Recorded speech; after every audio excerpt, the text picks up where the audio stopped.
You know that feeling when you walk into a room and you can just feel the tension, not the loud, slamming doors kind, but the quiet, brittle kind like a sheet of ice you know is about to crack.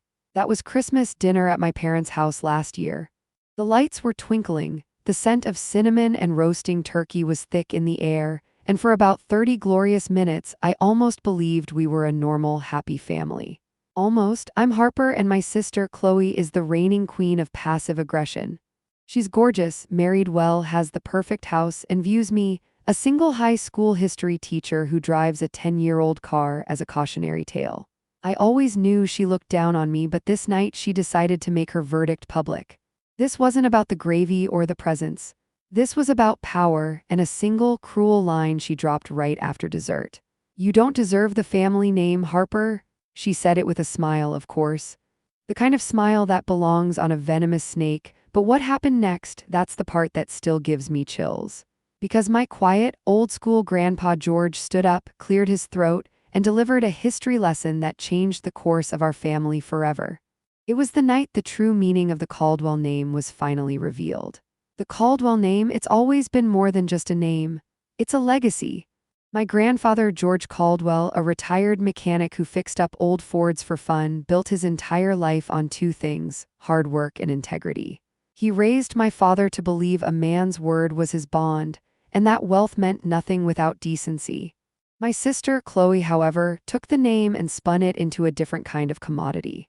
After marrying Mark, a real estate developer whose family has old money and even older opinions, the Caldwell name became all about appearances. It became about the private school tuition, the country club membership, and the annual vacation to the Maldives. To Chloe, I was the embarrassing glitch in her perfectly curated matrix. I taught at the local public high school. I volunteered at the animal shelter. And worst of all, in her eyes, I was quietly taking care of Grandpa George, managing his medications and appointments after his little heart scare last year. The family had essentially written him off. Dad and Mom were busy traveling, and Chloe simply sent him a potted orchid every few months. But I saw him, and Grandpa saw me. This Christmas was Chloe's year to host. She decided last minute to bring the dinner to my parents' large but less than opulent home, mostly because she wanted to show off the new diamond tennis bracelet Mark had gotten her. The whole day was a performance.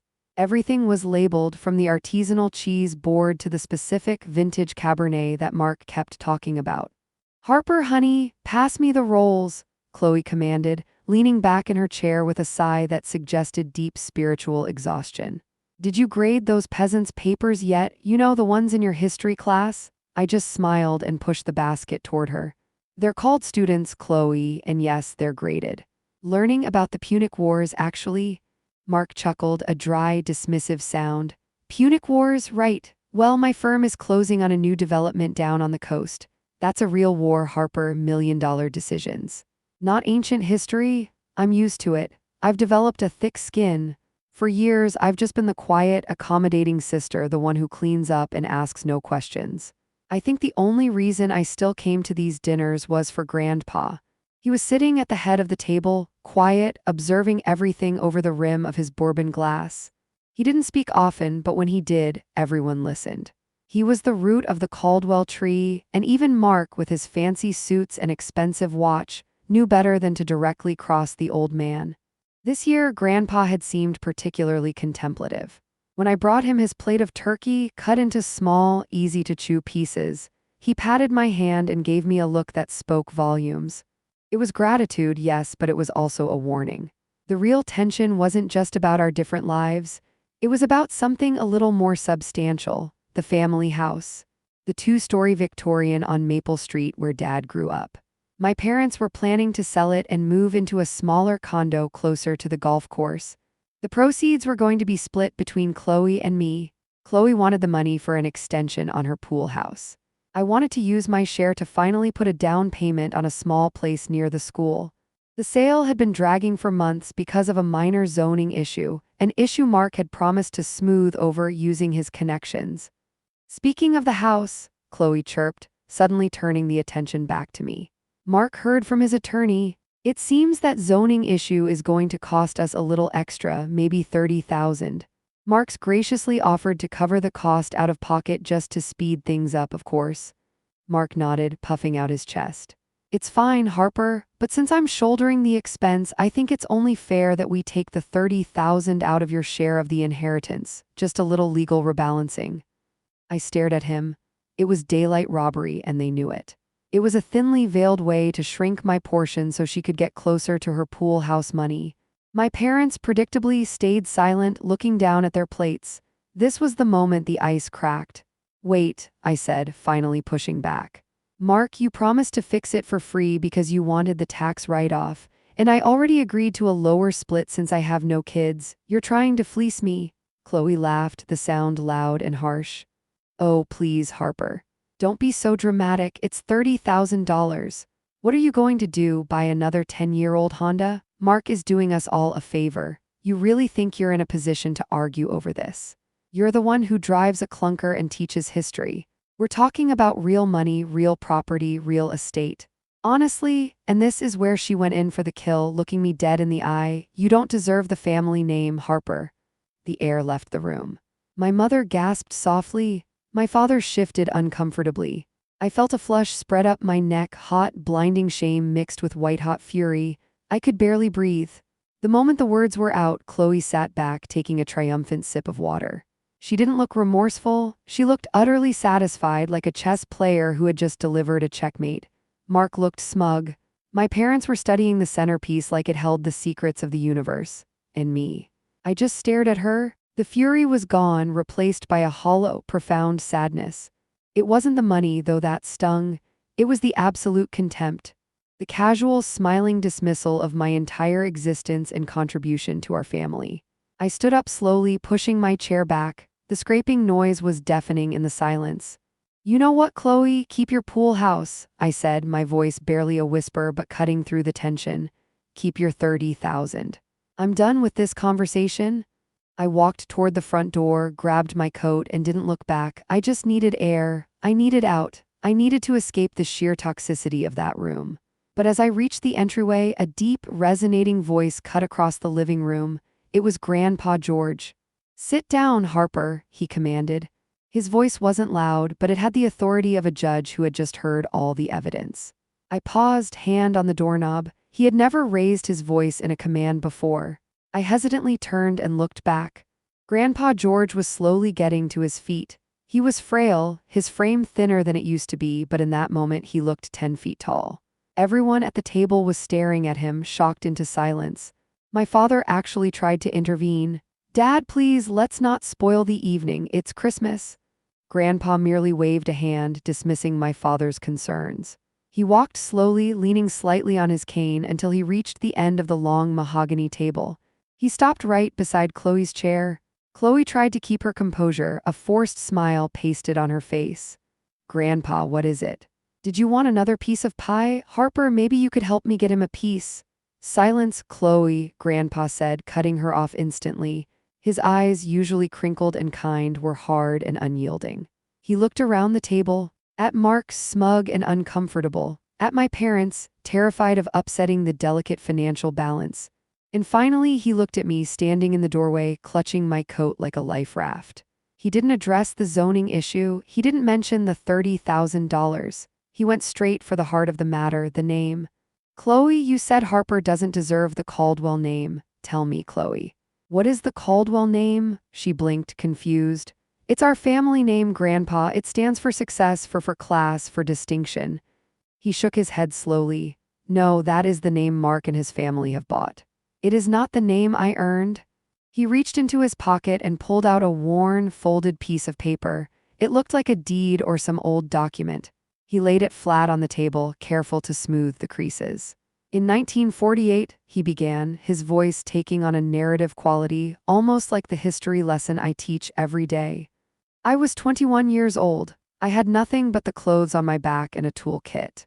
I got a job at the local Ford plant. I worked 16 hours a day, 6 days a week, and every dime I saved went into this piece of paper. He tapped the document. It was a deed, old and yellowed. This is the original deed to this house. The house you were all arguing over. Your father grew up here. My wife, your grandmother, passed away in the upstairs bedroom. Every nail, every piece of siding, every coat of paint, I did it myself. This house isn't about class, Chloe. It's about sweat. It's about being good for your word. He looked around, forcing everyone's gaze to the old document. When your father married your mother, I told him two things. First, never let a woman go to bed angry. Second, never forget where your money comes from. Your father forgot both. My parents looked like they wanted the floor to swallow them whole. The Caldwell name is defined by three things, Chloe. Not success, integrity, service, and quiet dignity. He then looked at Chloe, his voice dropping slightly. Tell me, Chloe, when was the last time you saw me take a bus to my doctor's appointment? I don't know, Grandpa.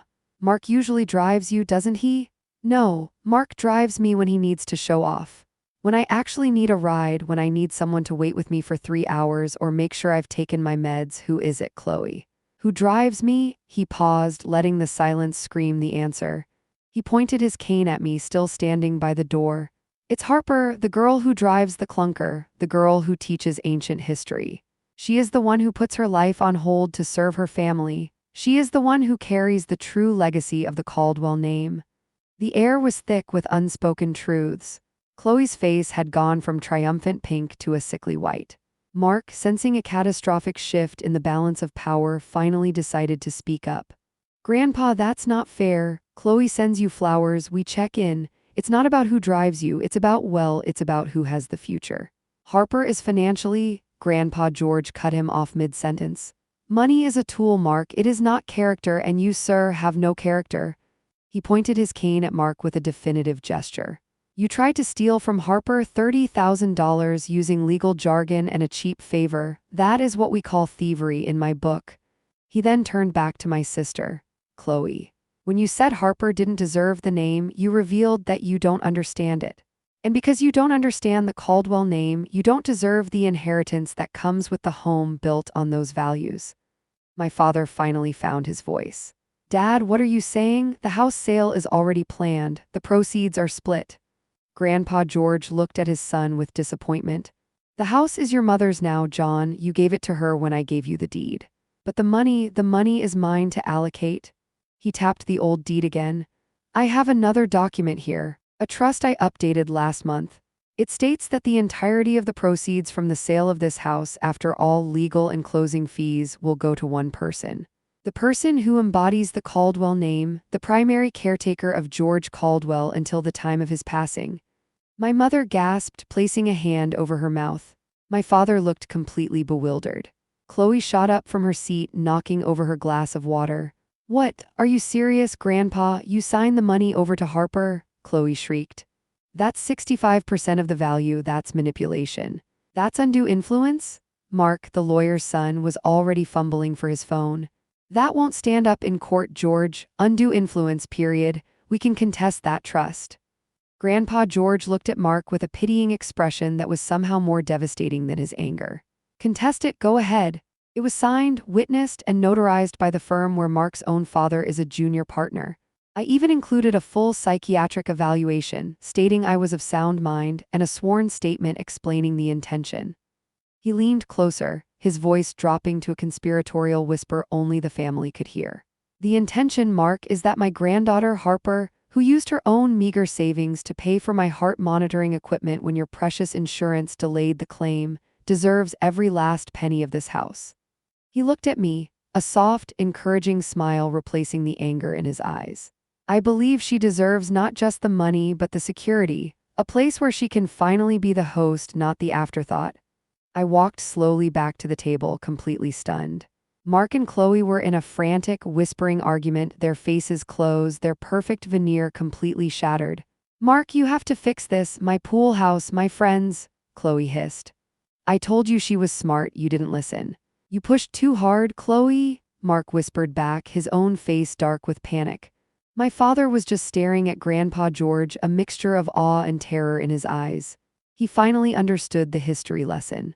Grandpa George simply picked up his bourbon glass and took a slow, deliberate sip. He then looked at my mother. Honey, why don't you and I go watch the basketball game? I think the younger generations need a moment to process the true meaning of Christmas. He didn't wait for an answer. He took my mother's arm and they walked out of the room, leaving the four of us standing in the wreckage of a holiday dinner. The room was silent for a full minute, broken only by the frantic tapping of Mark's fingers on his phone screen. I looked at Chloe, and the power dynamic had completely flipped. Her self-assuredness was gone, replaced by naked greed and fear. "Harper," she began, her voice suddenly saccharine, "you know Mark and I didn't mean anything, it's just holiday stress. We're family, we can work this out right. We can split the money, maybe 80/20, I'll even pay the 30,000. I finally spoke, my voice steady, feeling a strength I didn't know I had. "No, Chloe, I don't think we can. You showed me exactly who you are tonight, and Grandpa showed me exactly who I am." I picked up the old deed from the table. "This name, Caldwell, it means integrity. You tried to buy it. You tried to fake it, I just lived it. And now, I'm going to use this house money to finally buy my own place, a place where the only required payment is decency. I learned that from Grandpa, not from any Punic War." I turned to walk away. But this time, I wasn't running. I was walking toward my future. The fallout was immediate and explosive. The next morning, Christmas Day, Chloe and Mark were gone before anyone woke up. No goodbye, just a terse text message to my mother about having to catch an emergency client meeting out of state. My father, still reeling, tried to reason with Grandpa over breakfast. "Dad, you can't just cut your own granddaughter out, it's her inheritance, it's the principle." Grandpa George, stirring cream into his coffee, replied calmly, "The principle is that she tried to rob her sister. I taught you better than that, John. And as for the inheritance is for those who honor the family, not those who use it." He then smiled at me. "Harper, you know that little cottage near the high school? The one with the blue shutters? The one that's been off the market for a year?" I asked, stunned. "I had Mark's father, the one who notarized the trust, call the owner yesterday. He accepted a cash offer this morning. Your new home is ready for you, sweetheart. Just use the money and move in." I burst into tears, not of sadness but of overwhelming gratitude. Grandpa George hadn't just given me money. He had given me justice, dignity, and a future free from Chloe's judgment. Over the next 2 weeks, the house sale proceeded with blinding speed. Chloe and Mark, having their lawyer contest the trust, quickly learned the truth of Grandpa's quiet preparation. The trust wasn't a last-minute whim. It was a carefully constructed legal bomb meant to detonate precisely when family loyalty was questioned. The sworn statement I mentioned. It detailed my emotional and financial contributions as a caretaker, contrasting them with the lack of meaningful interaction from my sister. It was airtight. Mark's father eventually advised them to drop the suit, fearing the public exposure would damage their own firm's reputation. Chloe, in a fit of rage and desperation, called me, "You set me up, Harper, you manipulated the old man, he's senile, you're just a gold digger."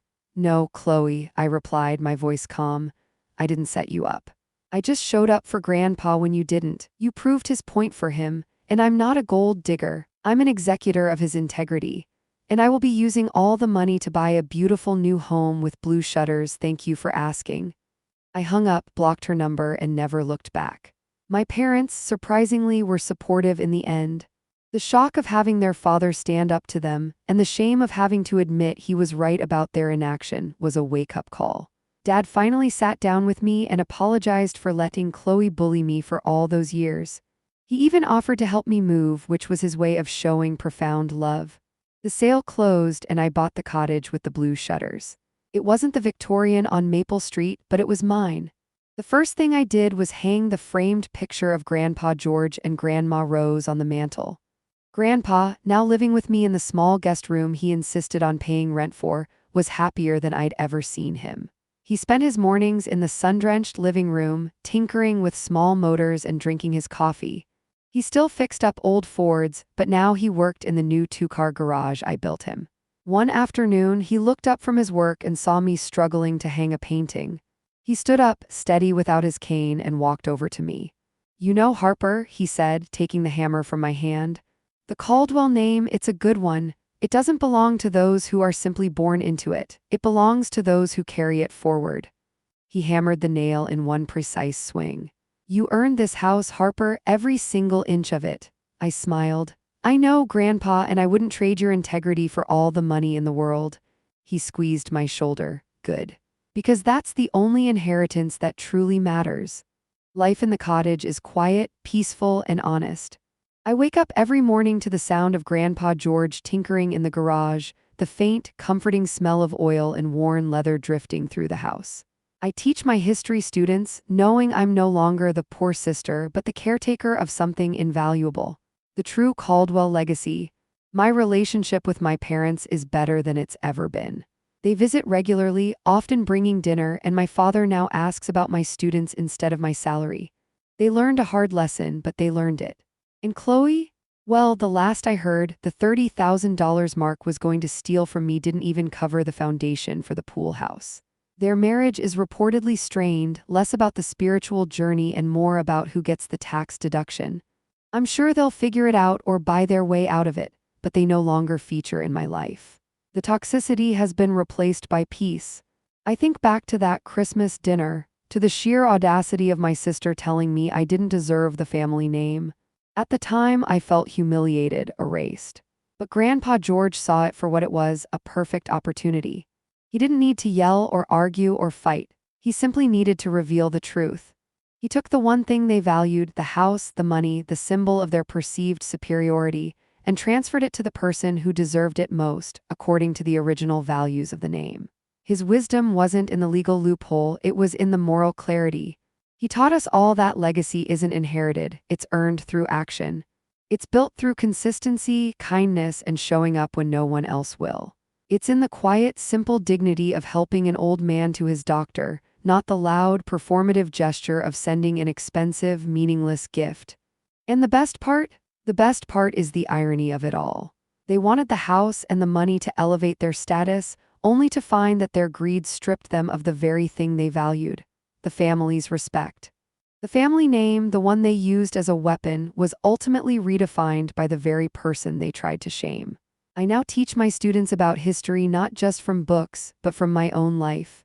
I tell them about Grandpa George, the quiet mechanic who proved that true power comes from integrity, and that moral courage trumps financial clout every single time. My sister said I didn't deserve the name, but my grandpa gave me the house to prove that I was the only one who truly did. And in the end, that was the greatest gift I have ever received. The gift of self-respect, the clarity of a clean break, and the profound, quiet love of a man who decided to rewrite the future of his family, one perfectly legal document at a time. I'm Harper Caldwell, and I finally feel at home.